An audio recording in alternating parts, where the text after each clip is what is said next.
So friends, today I am here to discuss about a topic in neural networks. There are many times a question asked like what exactly you mean by a batch size in neural network training.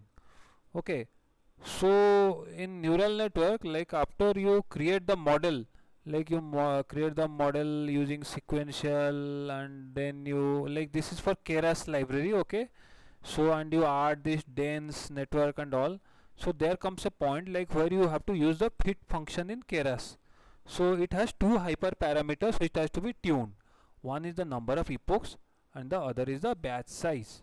Okay, so sorry so this looks like,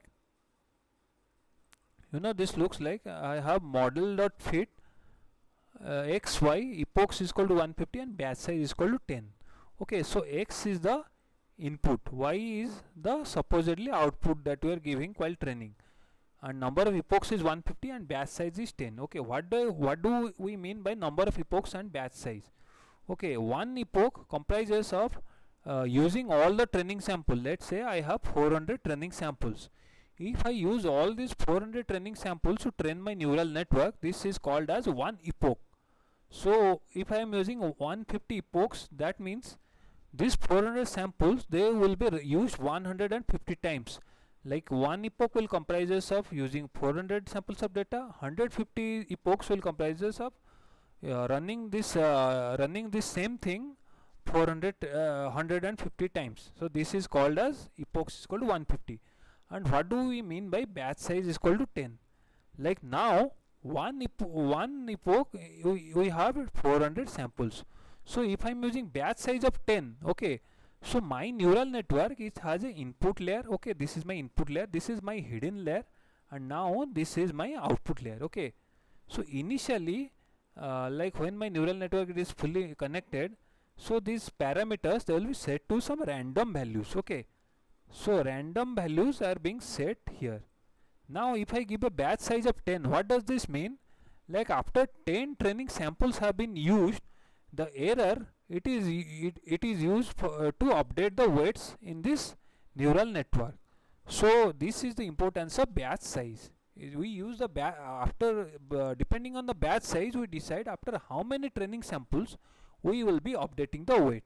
Okay, so now the number of training examples used in the estimate of the error gradient is a hyperparameter for the learning algorithm called the batch size, or simply the batch. Okay, a batch size of 32, it means that 32 samples from the training dataset will be used to estimate the error gradient. Okay, we use 32 samples from the training, and then we estimate the error gradient, and then only we update the model weights. Okay, so epoch is equal to 150 doesn't mean that after one epoch we'll update the weight. We will update the weight based on the batch size. This is very important because my neural network it starts from random values. So as I update the weight and the sequence in which my input is being given, the weight is updated accordingly. Like if I give sample 1, then sample 2, sample 3, and if I give sample 3, sample 2, sample 1, then the weight after after a epoch, or after one epoch, it may not be the same. But ultimately my goal is to make all the this neural network training after the final trained model, it will be the same. So that is why I have my batch size and epochs. I keep on varying them, and it should not matter to me at the end like what is the sequence I am using for the training of my neural network. So this is why I have two hyperparameters with me. One is the epoch and other is the batch size. Okay, now one training epoch means that the learning algorithm has made one pass through the training dataset. This means, say I have 400 training samples. One epoch means I have used all these 400 samples. Then I am again going to start from this 400 sample from zero index. So these were separate randomly selected batch size groups. Okay, so now a training algorithm where the batch size is set to total number of training examples is called the batch gradient descent. Batch gradient descent means, say I have 400 training sample and I am using my epoch sorry, my batch size as 400. That means after one pass or one epoch, my weights are updated. This is called a batch gradient descent. And if my training algorithm where the batch size is set to 1, it is called a stochastic gradient descent or online gradient descent. So now, what are the merit demerit of all these things? Okay, in case of batch gradient descent, the batch size is set to total number of examples. Okay, so this model is quite slow to learn the problem. It will take a lot of time, and because after your model, all these inputs they are passed, like entire training set is passed, then only we are updating weight. So this model will be quite slow to learn the problem. So this is not a proper method. Okay, so now the next one is stochastic gradient descent. Here the batch size is equal to 1.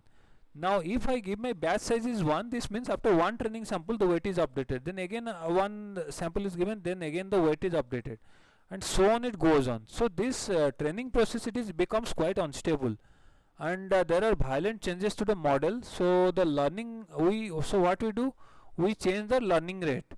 We may try to make the learning rate small so that the learning process becomes more stable. Now how much small we have to do, this depends depends on the data. So you have to use the data, then only you can know how much small you have to make it. So now there is a third one which is called as mini batch gradient descent. In mini batch gradient descent, what we do, the batch size is set to more than 1 and less than the total number of examples. Say I have 400 training example. So in case of mini batch gradient descent, my number of this batch size is set to somewhere between 1 and 400. This model, it learns the first because it is the optimal among them, and it has noisy updates, but however it stabilizes more towards the end of the run. This is because, in this 400 sample there can be some noise data also. We are also using the noise to update, but however as I run more and more epochs, so as I run more and more, so towards the end of the run this stabilizes, and it is better than the stochastic gradient descent. So now if I hold the learning rate constant and vary the batch size, so this can be a better approach. Now I always, whenever in neural network you will hear mainly a stochastic gradient descent, but actually the original meaning of stochastic gradient descent, it was supposed to be batch size is 1, but many books they will write that stochastic gradient descent is for any batch size. So you should not be confused, because it is commonly referred as stochastic gradient descent, but in fact they will be using this mini batch gradient descent. Okay, so now we try to use small batch sizes. Okay, so small batch sizes are noisy and they offer a regularizing effect and a lower generalization error. So this I was discussing, like they will give a lower error. Now small batch sizes makes it easier to fit one batch worth of training data in memory.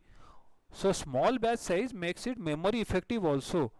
Okay, so you hold only that much data you need to train. Now the batch size it impacts how quickly a model learns and the stability of the learning process. This is because, as you are feeding the data, okay, so as you are feeding the data, this data is used to update the weights. So your from random values, your weight starts getting updated to meaningful values. So your batch size, it is quite an important hyperparameter, and based on the batch size your model will learn quickly, and the learning process it would be stable. So a batch size is a really important parameter. Now to prepare this video, I have used this source. So if you want to learn more and you want to explore this out, please refer to this source. So this is your batch size in neural network training. I think you found this video useful. I hope you like it and appreciate it. Thank you very much.